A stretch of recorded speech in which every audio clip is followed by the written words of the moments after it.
Nivas K Prasanna sir ஒரு 4 இயக்குனத்தை என்ன அறிமுகப்படுத்தியிருக்காரு. Wow போய் சூப்பர் பாருங்க. தாய்க்கிழவி அவர் வாங்கி கொடுத்த வாய்ப்பு தான். இன்னும் ஒரு கனத்த காணும்னு ஒரு படம் சீக்கிரம் ரிலீஸ் ஆக போகுது. யோகி பாபு அண்ணன் நடிச்ச படம். அந்த மேடையே எனக்கு ரொம்ப அது அழகா கொடுத்தாரு சிவகார்த்திகேயன். ஏன்னா பாத்தீங்கன்னா அது எவ்வளவு பெரிய மேடை. அந்த ப்ரீ ரிலீஸ் வந்து அவ்வளவு பெருசா நடத்தினாங்க. நம்ம இப்பதான் வளர்ந்து வரக்கூடிய ஒரு லிரிசிஸ்ட். ஆனா இருந்தாலும் இல்ல, அவங்களுக்கு இந்த மேடையை கொடுக்கணும், அவங்கள மேடையில பேச வைக்கணும்னு சொல்லி என்னையும் இன்னொரு லிரிசிஸ்ட் கர்மாத்தூர் மணிமாறன் 2 பேரையும் நிக்க வச்சு 2 பேரையும் பேச விட்டு அழகு பார்த்துக்கிட்டு இருந்தாரு. ஒரு சாதாரண ஒரு நிலையில இருந்து ஒரு சேனலுக்குள்ள போய் படிப்படியா வளர்ந்து இன்னைக்கு ஒரு கிட்டத்தட்ட இன்னைக்கு ஒரு பெரிய டாப் 5 ஹீரோக்கள் அவர் ஒரு ஆளா இருக்காரு இல்லையா. அவருடைய வளர்ச்சி என்னன்னா சும்மா சாதாரண வளர்ச்சி கிடையாது. இப்போ என்னை மாதிரி கிராமத்துல இருந்து சினிமாவுக்கு வர எல்லா பிள்ளைகளுடைய பெரிய நம்பிக்கை அவரோட வளர்ச்சி. சினிமாவுக்கு வரதுக்கு முன்னாடி டிவோஷனல் சாங்ஸ் தான் நிறைய எழுதியிருந்தேன். ஐயாவளி பாட்டு, கிறிஸ்தவ பாடல்கள், அம்மன் பாடல்கள், இந்த மாதிரி பக்தி பாடல்கள் எழுதின ஒரு ஆளு. அதனால எனக்கு அந்த பக்தி முகம்னு ஒண்ணு உண்டு. அந்த முகத்தை என் ஒய்ஃப் பார்த்துட்டு இப்படிலாம் பாட்டு எழுதுவீங்களா நீங்க, ஒரு பெண்ணை அழகா வர்ணிச்சு ஒரு பாட்டு எழுதணும் அப்படின்னு வைரமுத்து சார்ட்ட சொல்லிட்டாங்க. சொன்ன உடனே அப்படியாயா, ஆமா ஹீரோயின் அவங்க ரொம்ப அழகா இருப்பாங்க சார். சரி சரி ஓகே, இல்ல நீங்க அவங்க அழகா வர்ணிக்கணும், ஒரு வாட்டி இந்த ஹீரோயினை நீங்க வர சொல்றேன் சார், நீங்க ஒரு வாட்டி பார்க்கணும் கூட பாருங்க, பயங்கர அழகு அப்படின்னு சொன்னேன். அவர் சொன்னாராம், என் கற்பனைக்கு முன்னால் எந்த பேரழகையும் தோற்று போவாள் அப்படின்னா.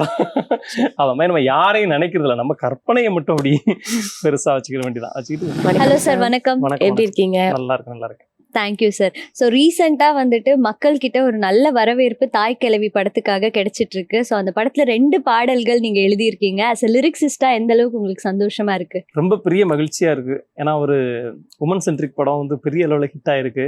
அது மட்டும் இல்லாமல் நம்ம வந்து ஒரு பாடலாசிரியரா வந்து ஒரு வெற்றி படத்துல இருக்கும்போது அது வந்து நம்ம ரொம்ப அதிகமா கவனிக்கப்படும். அதனால எல்லா வகையிலும் மகிழ்ச்சி தான். நீங்க பாத்தீங்கன்னா படத்துல வந்து அந்த பாட்டு முதல் பாட்டு ஒரு 8 லைன் வரும். அம்மா தாயை போச்சு வந்து ரோலிங் டைட்டில் வரும், இவ்வளவுதான் வரும். ஆனா இருந்தா கூட அதுக்கு வந்து ஒரு பெரிய அப்ரிஷியேட் கிடைக்குன்னா காரணம் படம் சக்சஸ் ஆகினதுதான். அதனால ரொம்ப மகிழ்ச்சியா இருக்கு, எல்லாருமே ரொம்ப மகிழ்ச்சியா இருக்கும். ஓகே. அண்ட் இன்னொன்னு வந்துட்டு இந்த படத்தோட ப்ரொடியூசர் சிவகார்த்திகேயன் அவர் கூட வந்துட்டு ஒரு லிரிக்ஸிஸ்ட் தான். ஸோ அவரு நீங்க லிரிக்ஸ் எழுதும் போது பார்த்தாரா, இல்ல அவர்கிட்ட இருந்து ஏதாவது காம்ப்ளிமெண்ட்ஸ் அந்த மாதிரி உங்களுக்கு வந்து? எனக்கு வந்து நான் வந்து லிரிக்ஸ் வந்து நிவாஸ் கே பிரசன்னா சார் தான் அந்த படத்துல கமிட் பண்ணாரு. அவர் தான் டேரக்டரை போய் மீட் பண்ணி பார்த்து பேச சொன்னாப்ல. அப்ப நான் லிரிக்ஸ் வந்து டேரக்டர் மீட் பண்ணேன், சிவகுமார் முருகேசன். அவர் வந்து சூப்பரா பண்ணிடலாம் ப்ரோ, உங்க மேல கான்ஃபிடென்ட் இருக்கு அப்படின்னு சொன்னாரு. பாட்டை எழுத ஆரம்பிச்சோம். 4 லைன் எழுதினோடனே அவர் நிவாஸ் கே பிரசன்னா சார் வந்து ஒரு நிமிஷம் போனை கட் பண்ணுங்க நான் வர்றேன் அப்படின்னு சொல்லிட்டு அவர் நிறைய சிவானனுக்கு ஃபோன் பண்ணியிருக்காரு, சிவகார்த்திகேயன் அண்ணனுக்கு. அவர் ரொம்ப நல்லா இருக்கு லிரிக்ஸ், சூப்பர் அப்படின்னு சொல்லிட்டு நம்ம நேரில் அவரை மீட் பண்ணணும் அப்படின்னு சொன்னாரு. அப்புறம் அந்த படத்துடைய அந்த ப்ரீ ரிலீஸ் ஈவெண்ட்ல வந்து மீட் பண்ணி பயங்கரமா அப்ரிசியேட் பண்ணாரு. நான் சொன்னேன், நீங்களும் லிரிக்ஸ் தானே, நான்லாம் சும்மா நீங்க எல்லாரும் தான் மெயின் அப்படின்னு சொன்னாரு. ஆக்சுவலி அது ரொம்ப ஒரு அந்த மேடையே எனக்கு ரொம்ப அது அழகா கொடுத்தாரு சிவகார்த்திகேயன். ஏன்னா பாத்தீங்கன்னா அது எவ்வளவு பெரிய மேடை. அந்த ப்ரீ ரிலீஸ் வந்து அவ்வளவு பெருசா நடத்தினாங்க. நம்ம இப்பதான் வளர்ந்து வரக்கூடிய ஒரு லிரிசிஸ்ட். ஆனா இருந்தாலும் இல்ல, அவங்களுக்கு இந்த மேடையை கொடுக்கணும், அவங்கள மேடையில பேச வைக்கணும்னு சொல்லி என்னையும் இன்னொரு லிரிசிஸ்ட் கர்மாத்தூர் மணிமாறன் 2 பேரையும் நிக்க வச்சு 2 பேரையும் பேச விட்டு அழகு பார்த்துக்கிட்டு இருந்தாரு.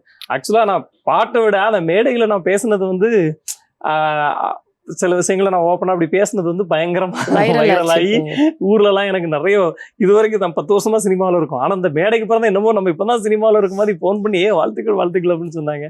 எல்லா பெருமையும் சிவகார்த்திகேயன் தான் சேரும். சிவகார்த்திகேயன் பத்தி இன்னொன்னு சொல்லலாம்னு நினைக்கிறேன். என்னன்னா இப்போ வந்து ஒரு ஒரு சாதாரண ஒரு நிலையில இருந்து ஒரு சேனலுக்குள்ள போய் படிப்படியா வளர்ந்து இன்னைக்கு ஒரு கிட்டத்தட்ட இன்னைக்கு ஒரு பெரிய டாப் 5 ஹீரோக்கள் அவர் ஒரு ஆளா இருக்காரு இல்லையா. அவருடைய வளர்ச்சி என்னன்னா சும்மா சாதாரண வளர்ச்சி கிடையாது. இப்போ என்னை மாதிரி கிராமத்துல இருந்து சினிமாவுக்கு வர எல்லா பிள்ளைகளுடைய பெரிய நம்பிக்கை அவரோட வளர்ச்சி. ஸோ அந்த எண்ணம் அவருக்குள்ள இருக்கு. நம்ம ஒரு இன்ஸ்பிரேஷன் அந்த மாதிரி பசங்களுக்கு இருக்குங்கிறது அவருக்கு இருக்கு. அதனாலதான் எங்களை மாதிரி ஆளுங்களோட ஒரு மேடையில ஏற வச்சு அழகு பாக்குறாரு. கடைசியில பேசும்போது கூட சொன்னாரு, இவங்களோட ஒர்க் பண்ண எனக்கு ஆசையா இருக்கு அப்படின்னு சொன்னாரு. அதெல்லாம் ஒரு பெரிய வார்த்தை. இந்த இடத்துல நான் உங்க ஜெயடி மூலமா அவருக்கு ஒரு நன்றி சொல்லிக்கிறேன். அண்ட் அவரோட அடுத்த படம் சேம் டைரக்டர் தானே, அதுலயும் பாடல் எழுதுறீங்களா? அதாவது டைரக்டர் சொல்றேன்னு சொல்லியிருக்காப்ல, ப்ராசஸ் நடக்க கன்ஃபார்ம் ஆன பிறகு கண்டிப்பா சொல்றேன். அண்ட் உங்களுக்கு இந்த படத்தோட வாய்ப்பு எப்படி சார் கிடைச்சது? அதுவும் 2 பாடல்கள். எனக்கு வந்து மை டியர் சிஸ்டர்னு ஒரு படம், அந்த படத்துல வந்து நிவாஸ் கே பிரசன்னா சார் தான் மியூசிக். அதுல நான் லிரிக்ஸ் எழுதியிருந்தேன். அது அவருக்கு பிடிச்சிருந்தனால அவர் தான் அந்த படத்துல வந்து எனக்கு வந்து சொல்லி விட்டாரு. நிவாஸ் கே பிரசன்னா சார் தான் டைரக்டர்கிட்ட சொல்லி விட்டாரு. அது உடனே அப்படி ப்ராசஸ் ஆயிடுச்சு. Okay okay fine sir. இப்போ தாய்க்கிழவில பாத்தீங்கன்னா ஒரு மாதிரி இந்த கிராமத்துல வர மாதிரி மியூசிக் அப்புறம் டிவோஷனலா போட்டிருக்கீங்க. பட் ஜாலியோ ஜிம்கானால பாத்தீங்கன்னா அப்படியே வேற ஒரு ஜோனர்ல இருந்திருக்கீங்க. அதை பத்தின எக்ஸ்பீரியன்ஸ் சொல்லுங்க. அதாவது பொதுவாகவே சொல்லுவாங்க, கவிஞர்களா இருந்தாலும் எழுத்தாளர்களா இருந்தாலும் இப்போ வந்து ஒரு கதை எழுதுறோம்னு வைங்களேன், ஒரு கதையில வில்லனும் இருப்பாங்க, ஹீரோவும் இருப்பாங்க. அந்த வில்லனையும் ரைட்டர் தான் எழுதுறாரு, ஹீரோவையும் ரைட்டர் தான் எழுதுறாரு. அப்படி வில்லனா இருக்கும்போது வில்லனா மாறி எழுதணும்.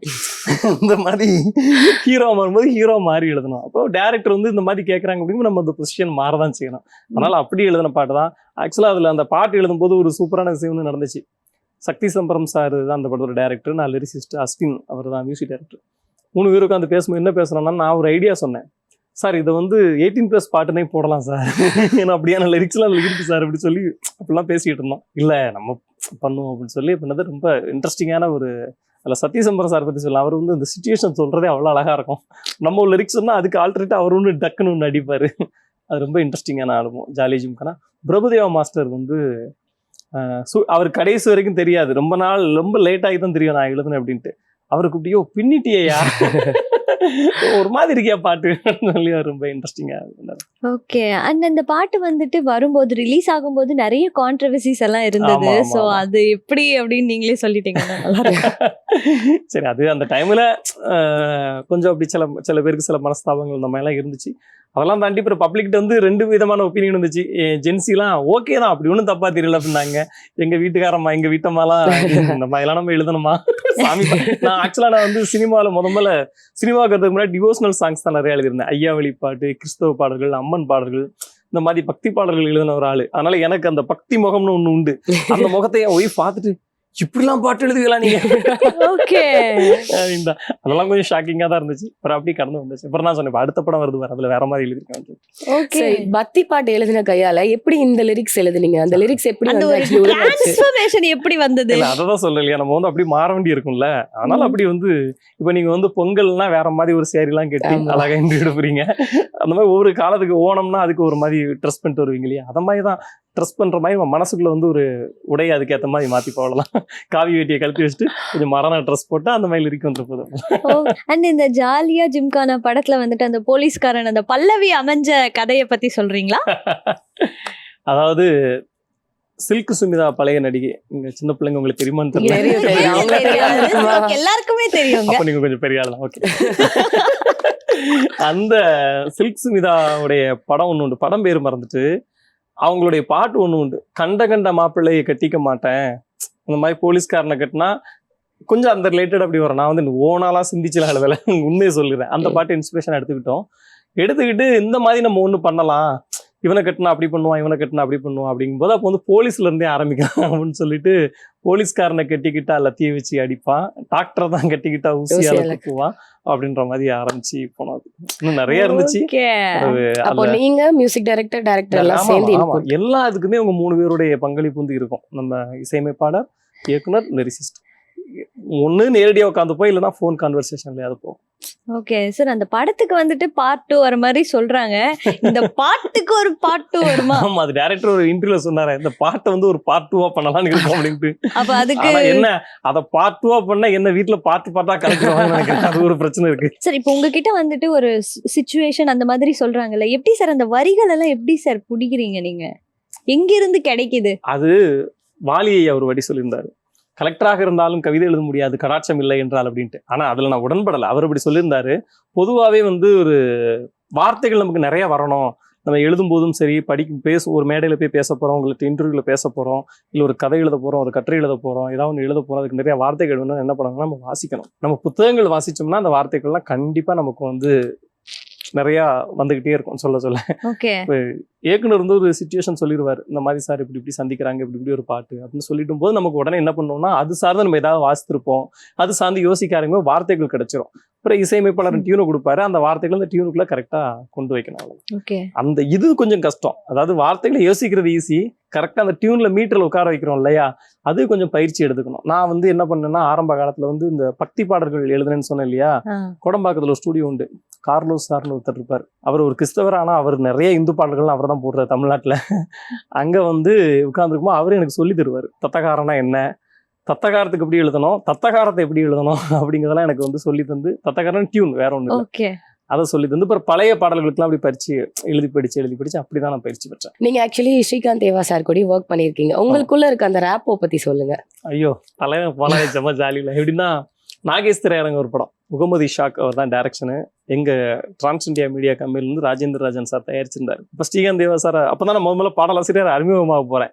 போன உடனே இப்போ நம்ம யாரு தம்பியா புது ஆளா இருக்கானே, எப்படிப்பா எழுதுவியா, ஏதாவது எழுதிருக்கியா அப்படிலாம் கேட்பாங்க. ஜி வெற்றி வெற்றி வாங்க ஜி ஜெயிக்கிறோம்.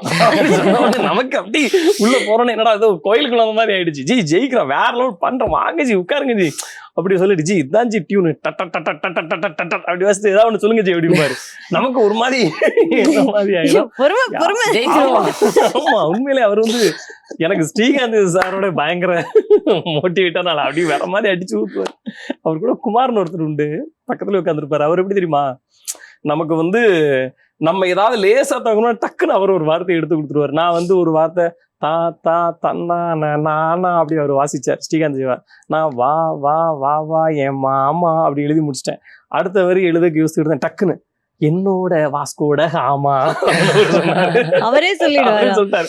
நல்லா இருக்கு வச்சுக்கலாமா, தாராளமா வச்சுக்கோங்க, பேரு எனக்கு தானே வரப்போகுது. அந்த மாதிரி நிறைய நீங்க கூட கேள்விப்பட்டிருப்பீங்க. தேவா சார் உடைய தேவா சாரோட அசிஸ்டன்ட் தான் குமார் அண்ணன்.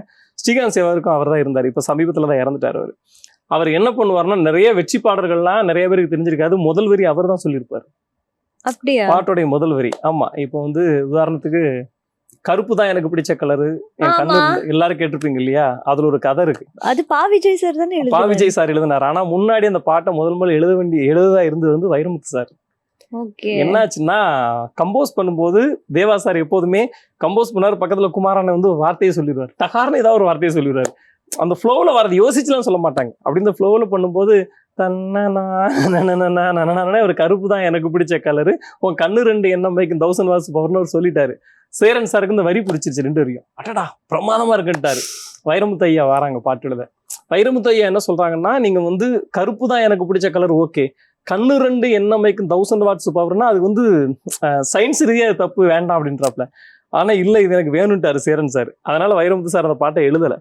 அதுக்கப்புறம் பாவிஜய் சார் வந்து என்ன சொன்னாருன்னா, சேரன் வந்து இந்த ஒரு பாட்டு நீ கடுமையா உழைப்பு போட்டு அந்த பாட்டை மட்டும் எழுதிட்டேன்னா நீ தமிழ்நாடு ஃபுல்லா ஹிட் ஆயிரும் அப்படின்னு சொன்ன உடனே, அதுக்கு பிறகு அவரு பாவிஜி அண்ணன் கருப்பு சம்பந்தமா என்னென்னலாம் இருக்கு எல்லாத்தையும் டாக்டருக்கு இன்ஜினியர் எல்லாத்தையும் கேட்டு ஒரு பெரிய லிஸ்ட் எடுத்து அதுக்கு பிறகு கொண்டு வந்துதான் அந்த பாட்டு வந்து இருந்தார். அதான் வாலியை ஒரு வாட்டி சொல்லியிருந்தாரு, இந்த தேவா இவங்களுக்கு எல்லாம் பாட்டு எழுத ஒரு கஷ்டம்யா, டமான வரியா நல்ல வரியை போட்டுருவான், அதை போட்டு நம்ம சொல்லுவாரு, ஜாலியா சொல்லுவாரு, அதை விட யோசிக்கிறது கஷ்டமா இருக்கேன் அப்படிம்பாரு. அவங்க வந்து அப்படி ஒரு டீம். ஒரு மணி அடித்தால் கண்ணை உண்ஞாபகம்லாம் அவர் போட்டு.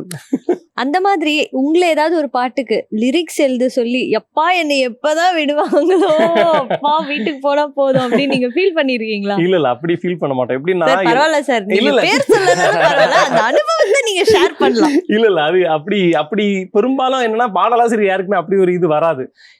என்னன்னா, இப்ப இப்படி ஒரு இது வரும். எனக்கு ஒரு நண்பரோட ஒரு சின்ன அனுபவம் இருந்துச்சு. எப்படின்னா, என்ன டிசிஷன் எடுக்குன்னு அவங்களே கன்ஃபியூஸ்ல இருப்பாங்க இல்லையா, அந்த இடத்துலதான் நம்மளுக்கு பிரச்சனை யாரும். அவங்க ஒரு முடிவுக்கு வந்துட்டு அந்த முடிவை நம்ம நெருங்காம இருந்தோம்னா அது எப்படியாவது ஒரு வகையில ஷார்ட் அவுட் ஆயிரும். என்ன முடிவு எடுக்குன்னு அவங்களே தெரியாம இருக்கும்போது நம்ம ஒண்ணு சொல்லுவோம், அவங்க ஒண்ணு சொல்லுவாங்க. அந்த இடத்துல கொஞ்சம் அந்த மாதிரி அது ஒரு பாட்டுக்கு 20 பாட்டு எழுதுன கதெல்லாம் உண்டு.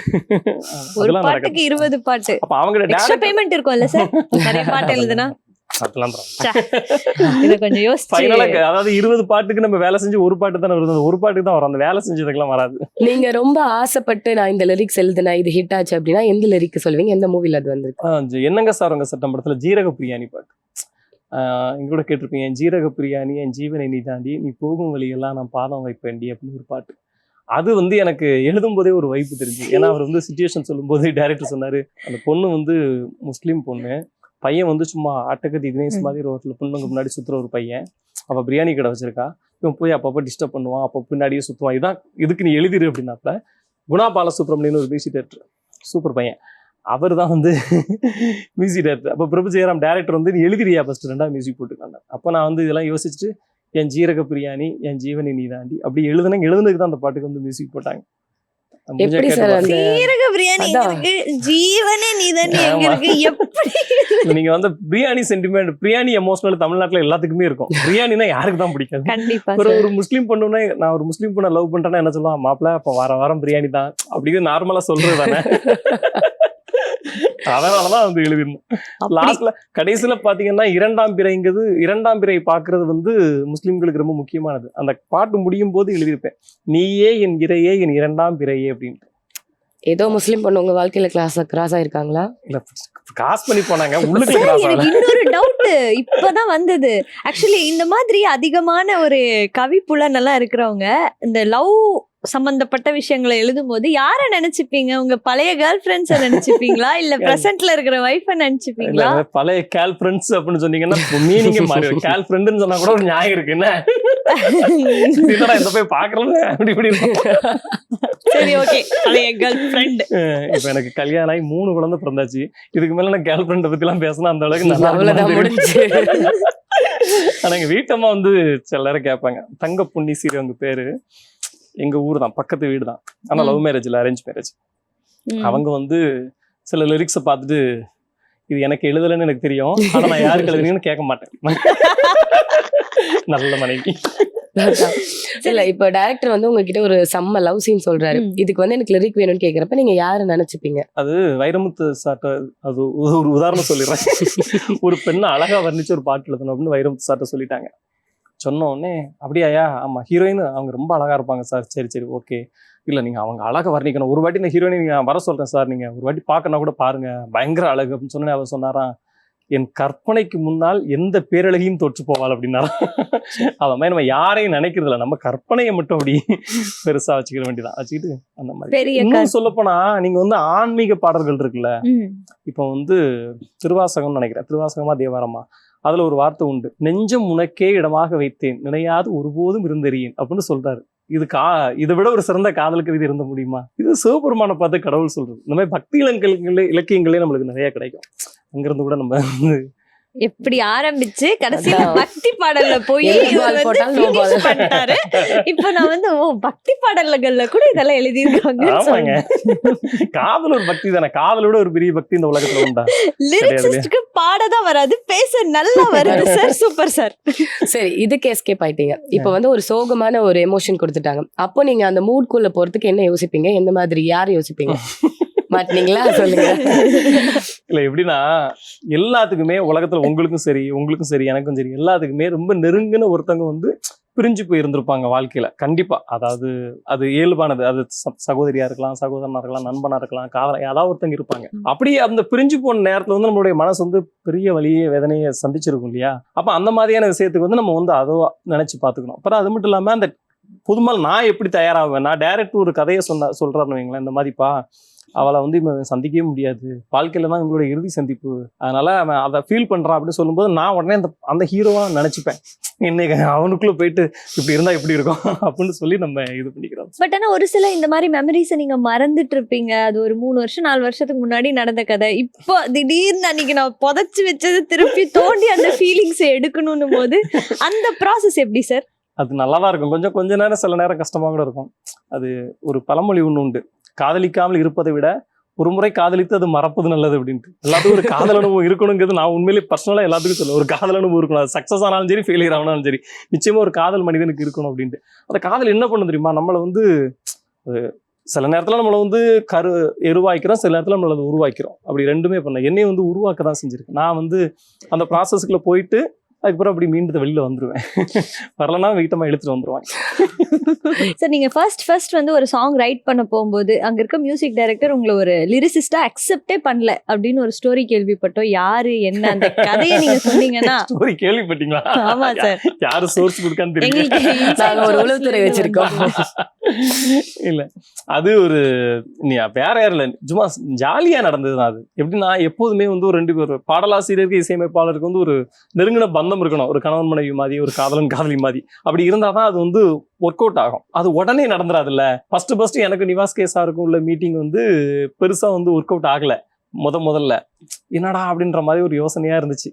அப்புறம் பிரபு ஜெயராம் வந்து டைரக்டர், அவர் வந்து இல்ல நிச்சயமா நிவாஸ் சார் வந்து அக்செப்ட் பண்ணிடுவாரு, அது நீ ஏதோ ஒன்று மிஸ் பண்ற அப்படின்ற மாதிரி அவர் சொன்னாப்ல. உடனே மறுபடியும் டியூன் வாங்கி மறுபடி கொஞ்சம் ஹார்ட் ஒர்க்லாம் பண்ணி, அது காதல் பாட்டு வேற காதல்னு நீங்க சொன்ன மாதிரி 4 வருஷத்துக்கு முன்னாடி உள்ள புகுந்து மேல வந்து எழுதி அனுப்பினப்பறம் அவருக்கு வந்து அது பிடிச்சிருச்சு. இப்போ என்னன்னா, பிரபு ஜெயராம் என்ன நிவாஸ் கே பிரசன்னா சார்ட்ட அறிமுகப்படுத்தினாரு.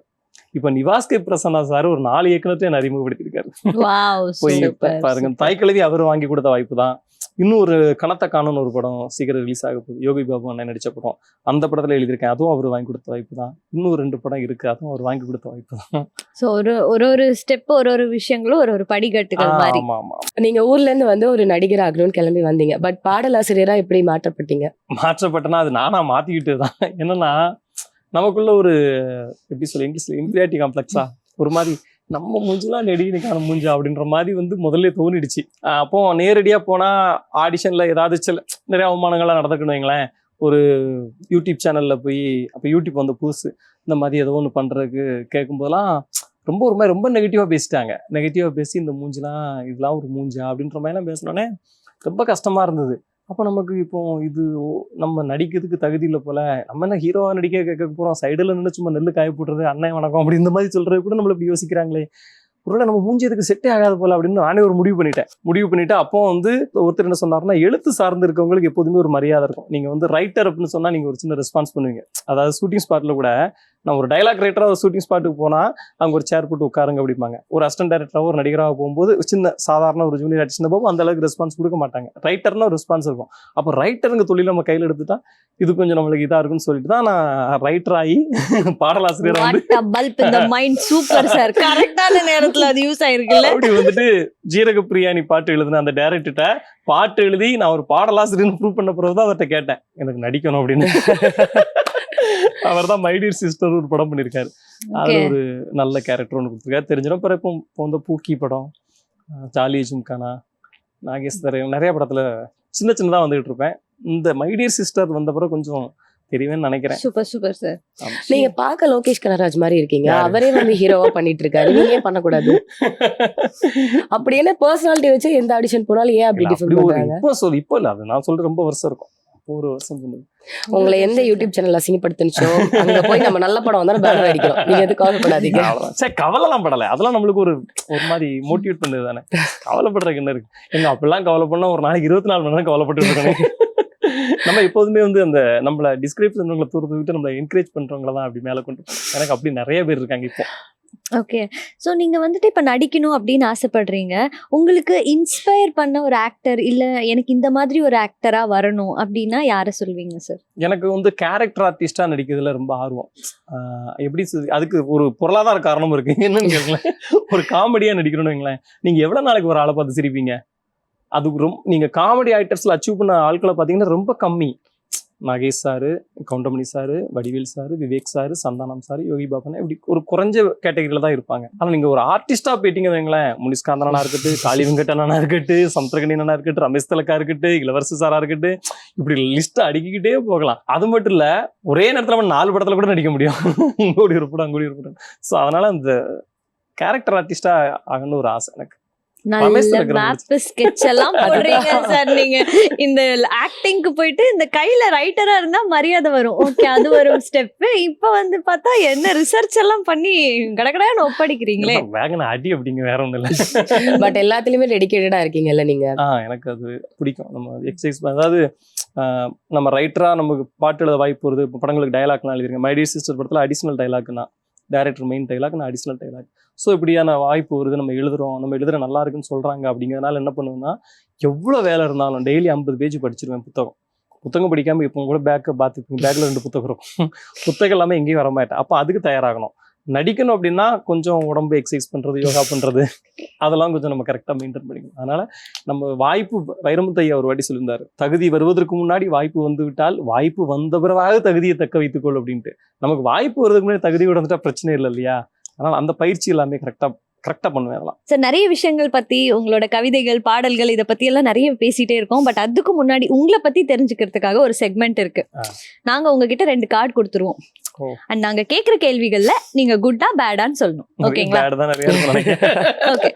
ஓகே சார், ஃபர்ஸ்ட் क्वेश्चन என்ன அப்படின்னா, இந்த பணத்தை சேமிக்கிறது அப்படின்றது ரொம்ப முக்கியமான விஷயம். சோ இந்த பணத்தை சேமிச்சு வைக்கிறது, இந்த ஃபினான்ஷியல் விஷயத்துல நீங்க குட்டா பேடா?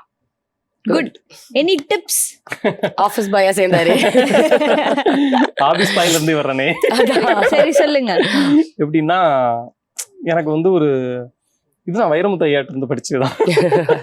இதுவரை நான் ஒரு புத்தகம் இருக்காரு, அந்த புத்தகத்தை நீங்க படிச்சீங்கன்னா எப்படி சேமிக்கலாம் அப்படின்னு தெரியும். அவர் திருமணம் ஆகும்போது நம்மளுடைய வருமானத்துல ஒரு 10% மட்டும் தான் வாடகைக்கு செலவழிக்கணும் அப்படின்னு முதல்ல முடிவு பண்ணாராம். அப்ப மீதி சதவீதத்துல நம்ம உணவுக்கு அப்படின்னு சொல்லிட்டு அந்த மாதிரி ஒரு கால்குலேஷன் போட்டுருப்பாரு. நானும் இப்படிதான் ஆபீஸ் பாயா இருக்கும்போது கூட ஏதாவது டிப்ஸ் கிடைச்சா கூட அந்த காசை தொடவே மாட்டேன், அப்படியே கொண்டு எங்கேயாவது ஒரு வண்டியில கொண்டு போட்டு வைப்பேன்.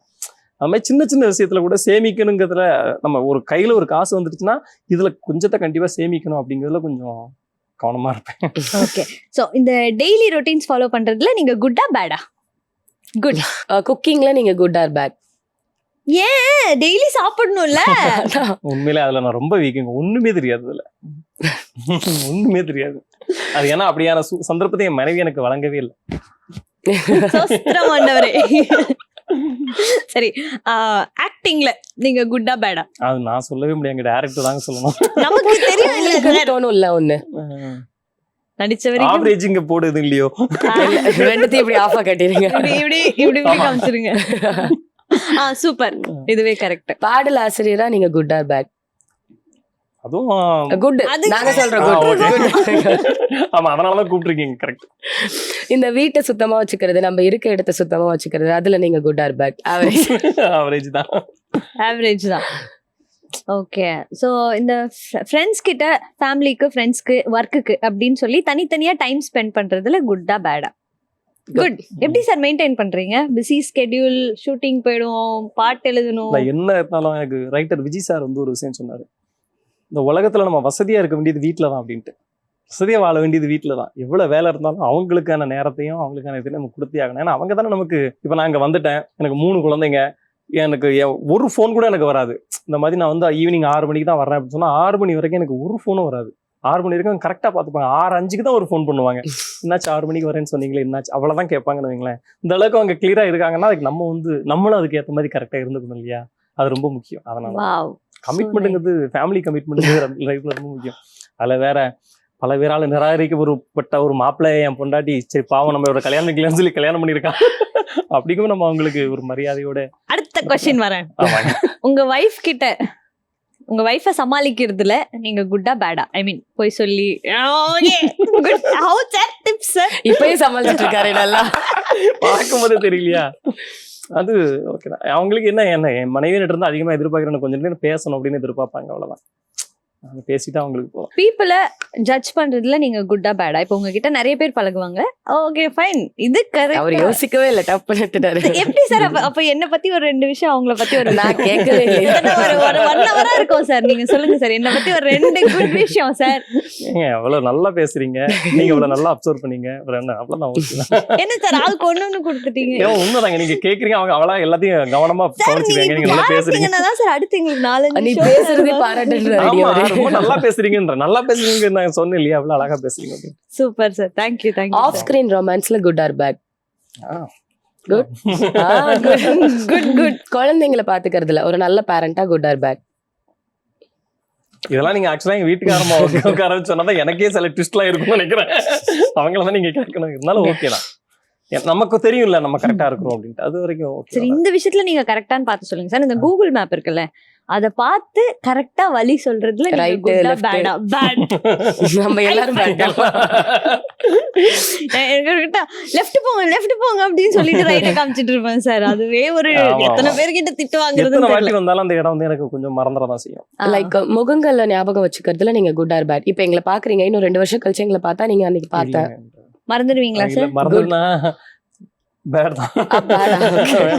எப்படின்னா எனக்கு கொஞ்சம் ஒரு கம்பெனில வந்து கதை கேட்கிற பொசிஷன்ல இருந்தேன் ஒரு 2 வருஷம். தமிழ் சினிமால இருக்க கிட்டத்தட்ட 3/4 அசிஸ்டன்ட் டேரக்டர் நான் கதை கேட்டிருக்கேன். அதனால அவங்க எல்லாம் கொஞ்சம் நாள் கழிச்சு வந்து எங்கேயாவது மீட் பண்ணுவோம், சார் எப்படி சார் இருக்கீங்கன்னு. தப்பா நினைக்காங்க தலைவா, எனக்கு தெரியல அப்படின்னு. சார் 2 தடவை உங்க முகத்தை பார்த்து கதை சொன்னேன் சார் அப்படின்னு. அப்பதான் எனக்கே தெரியுது, நம்ம வந்து முகத்தை வந்து ஞாபகம் வச்சிருக்கது கொஞ்சம் மோசமா. உங்களுக்கு கொஞ்சம் கஷ்டமா இருக்கும் சார். அதனாலதான் நான் தப்பா நினைக்காங்க வார்த்தையை முதல்ல சொல்லுவேன். யூடியூப்ல எல்லாம் இருக்கும் இல்லையா, நம்ம அப்பப்போ பார்க்க வேற செய்வோம், ஊர்ல எல்லாம் பார்ப்போம். வேண்டாம் சார், நீங்க நம்பர் கொடுத்துட்டு போயிருங்க, நானே வாரத்துக்கு ஒரு வாட்டி நான் தான் சொல்லிக்கிறேன். ஸ்கூல்ஸ்ல காலேஜ்ல பிட் அடிச்சு மாட்டிக்கிட்டது உண்டா? அதுல குட் ஆர் பேட் பிட் அடிக்கிறதுல? நான் காலேஜுக்கே போகல. ஸ்கூல் படிச்சிருப்பீங்கல்ல, நான் படிக்கிற வரைக்கும் நல்ல பையனா தான் படிச்சேன். காப்பி அடிக்க மாட்டீங்க அப்போ? எதுவுமே அடிக்க மாட்டேன். எல்லாத்துலயும் இப்படி குட்டாவே இருக்கீங்களே, இப்படி அது கொஞ்சம் டிப்ஸ் அப்படிலாம் சொல்லுங்க. பொய்லாம் சொல்லல, உண்மையே சொல்றேன். காலேஜ்ல படிக்கல, அதனால அது எனக்கு தெரியாது. ஸ்கூல் லைஃப்ல வந்து பிட்டுலாம் அடிக்கலாம். Okay fine sir. ஸோ நிறைய கொஸ்டின்ஸ் நாங்க வந்துட்டு கேட்டோம். இனி எங்ககிட்ட கொஸ்டினே இல்லாத அளவுக்கு நீங்க எல்லாத்துக்கும் நான் குட் பேட் அப்படின்னு சொல்லி சீக்கிரமா சொல்லிட்டீங்க. So thank you so much sir. இதோட இந்த செக்மெண்ட் கம்ப்ளீட்டட். சார் உங்களை பத்தி நிறைய விஷயங்கள் நாங்க தெரிஞ்சுக்கிட்டோம். உங்களோட அப்கமிங் ப்ராஜெக்ட்ஸ் ஆஃப்டர் தாய் கிழவி என்னென்னலாம் வரப்போகுதுன்னு சொன்னீங்கன்னா அதுக்கும் வெயிட் பண்ணுவோம். கண்டிப்பா நம்ம வந்து மை டியர் சிஸ்டர்ல வந்து ஒரு லிரிசிஸ்டா, ஒரு நடிகரா, ஒரு டைலாக் ரைட்டரா 3 பொசிஷன்ல இருக்கேன் அந்த படம். அடுத்து இன்னொரு படம் பம்பர்னு ஒரு படம் வந்திருக்கும். அந்த படத்தோட டைரக்டருடைய படம். 2 பெரிய ஹீரோ நடிக்கிறாங்க. அது வந்து இப்போ சொல்ல முடியாது, ஏன்னா அபிஷியலாக அவங்க அறிவிப்பாங்க. அதில் வந்து 3 சாங் பண்ணியிருக்கேன், அதில் நடிக்கவும் செஞ்சுருக்கேன். இன்னும் 2-3 படங்கள் நடிப்பு பாட்டு அப்படின்னு போயிட்டு இருக்கு. ரொம்ப திருப்திகரமான ஒரு. Okay fine sir. ஸோ எங்களெல்லாம் மறந்துடாதீங்க சார். நீங்களும் அடுத்த படம் வரும்போது மறந்துடாம, ஐயோ இவன் வேற ரொம்ப மொக்க கண்டிப்பா போடுவோம். கூப்பிடுறோம் சார், கண்டிப்பா கூப்பிடுறோம். ஜாலியா இருந்தது ஆக்சுவலி இன்னைக்கு அப்படியா? இன்டர்வியூ உங்களோட பண்றது. So thank you so much sir. இவ்வளோ நேரம் எங்க கூட டைம் ஸ்பெண்ட் பண்ணி நாங்கள் கேட்ட நிறைய கொஸ்டினுக்கு ரொம்ப ஜாலியாக ஹாப்பியாக நாங்களும் நல்லா சிரிச்சோம். ரொம்ப சூப்பராக பதில் சொன்னீங்க. ஸோ உங்களோட அடுத்தடுத்த படங்களும் வெற்றி அடைய ஜெயா டிவி சார்பாக வாழ்த்துக்கள். Thank you sir. உங்களுக்கும் அன்பும் நன்றி.